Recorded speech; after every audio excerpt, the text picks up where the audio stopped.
Hey there, Scorpio. It's Jen here from tarotspirit.net. I am doing your January 2019 tarot reading, so thanks for joining me. Knight of Swords, High Priestess. Nice. The Fool, one of my very, very favorite cards. Temperance. Emperor, holy moly. 4 out of the 5 cards so far are Major Arcana. 6 of Cups, 3 of Cups. 9 of Pentacles, beautiful. Wow. Oh, that one fell out. 3 of Wands. Really not a negative, I mean, every card is negative and positive, but not a, at face value, negative card on the whole, in the whole spread, guys. Nice. So at the bottom of the deck, ooh, you have the Lovers and the 10 of Cups. Oh my goodness, and the Ace of Wands and the 6 of Wands. Jeez, it's like victory, passion, a new beginning, enthusiasm, getting your mojo back, happily ever after. The Lovers and the Ace of Swords. So the Ace of Swords is keeping it simple. The swords are our thoughts. And it's like the more swords on the cards, if you follow the progression of the swords, the more negative it becomes almost. It's like the minute we start having, even right in the 2 of Swords, we start having conflicting thoughts, and it can just throw us off. I think swords are beautiful cards, but I mean, not every air sign is negative. That's my issue with cards. Like the Queen of Swords comes out, and people are like, "Oh God, the Queen of Swords. She's such a bee. She's so sharp with her tongues." But that's really the negative side of the swords. It depends on our mastery of our thoughts and whether we allow our thoughts to spin negatively and obsess about things negatively and all that, or if we're more disciplined and can keep our thoughts positive and, not that hamster wheel. So this is really like keeping it simple. Yeah. Meditation, letting go of things, being very mindful of our thoughts and getting things really clear. So when this card comes up, it's like something you have been struggling with, and maybe you've been up at night and worrying and thinking. It's like all of a sudden you're able to bottom line it, I guess. I don't know if that makes sense to people, but it's like, wait a minute. I've been trying to decide where I want to go to college. And, but if I stay here with my family, if I move there, it'll be expensive. It'll be hard to come home. But they have the thing, and you're just like, oh my God, I can't make a decision. And all of a sudden you're like, this is where I want to go. And it's the program that I want. This is, it's like you just let all the other things that you've been thinking about go. And it just becomes very clear. And you're just like, the other things will just work out the way they will. We'll just have to work out the way they work out. I can't think of it. You get really singularly this very crystal clear understanding of the situation. And with the Emperor right smack in the middle, this is touching every other card. This card says to me, like, you have some decision that you've been struggling with. And when the Emperor comes out, he's telling you, you and you alone will be the one that has to live with the consequences of your decision. And it doesn't mean they'll be bad, but if you start trying to please too many people and figuring in so much input, and it doesn't mean you're like, I'm going to ignore everyone and be selfish and do whatever the hell I want, even if, I don't know, whatever. But you're like, in the long run, I'm the one that needs to live with the decision. So I need to make the decision that's best for me. And I just saw 444. And it may mean pissing a few people off.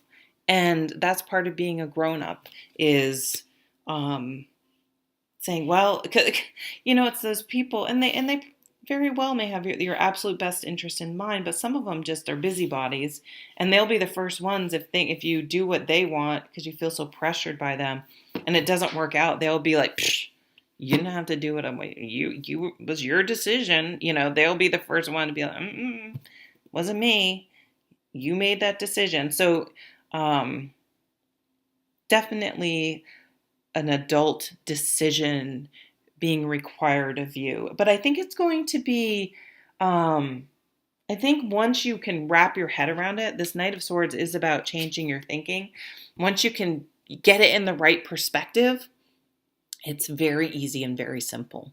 And I do see you guys really starting a new journey, a leap of faith.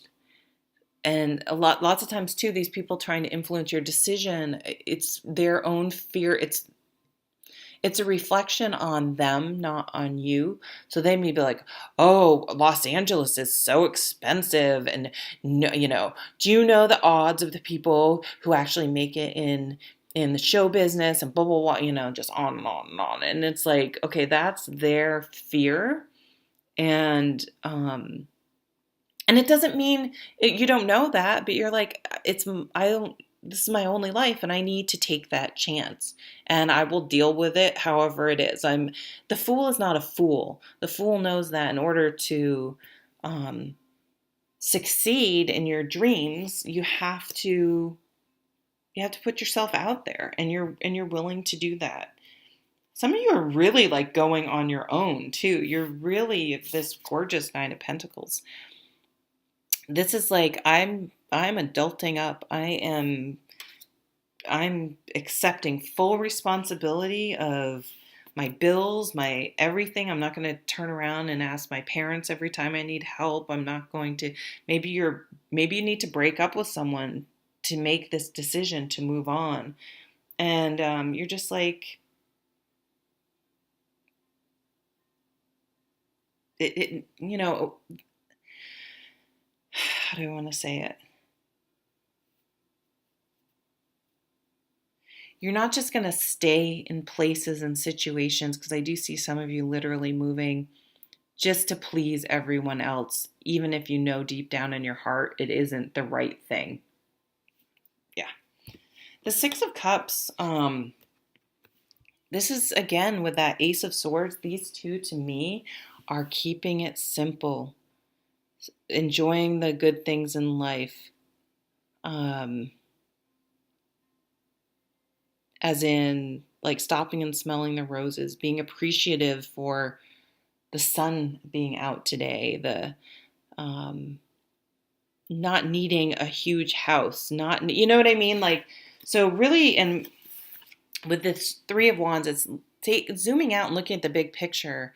It's like, what do I really want? Do I really want the high-paying job with a fancy car and the house in the suburbs and the, you know what I mean? Sort of that, I guess that's like the 80s mentality. When I was a teenager growing up, that was the thing. It was very materialistic. And you're just like, no, I want to be happy. I'm willing to downsize to be where I want to be. I'm willing to work a little harder to be. I don't know. You know what I'm saying. You're doing like they're probably, I don't know where the retrogrades are that are happening. You can listen to your favorite astrologer, but it is sort of like revisiting, like kind of doing a real life review in the present and being like, wait a minute, where am I? Where have I been? Where did I want to go? Where am I now? Where do I want to go now? And I do feel, though, it's interesting. I switched those by accident. I put the Ace of Swords down and the Six of Cups under the deck, the bottom of the deck. This could be something from your childhood. Maybe you did something in your childhood that you kind of lost track of the way it happened. And you're like, I want to get back to that thing I used to do in my childhood. That's where my true, like, yeah, I'm making money at this job at the bank, but this isn't where I wanted to. This wasn't my dream. This wasn't what I wanted to do. It was just like, easy. And this could, it was just there. I feel like that could be for some relationships. Like the person was there and we were both attracted to each other, but this isn't,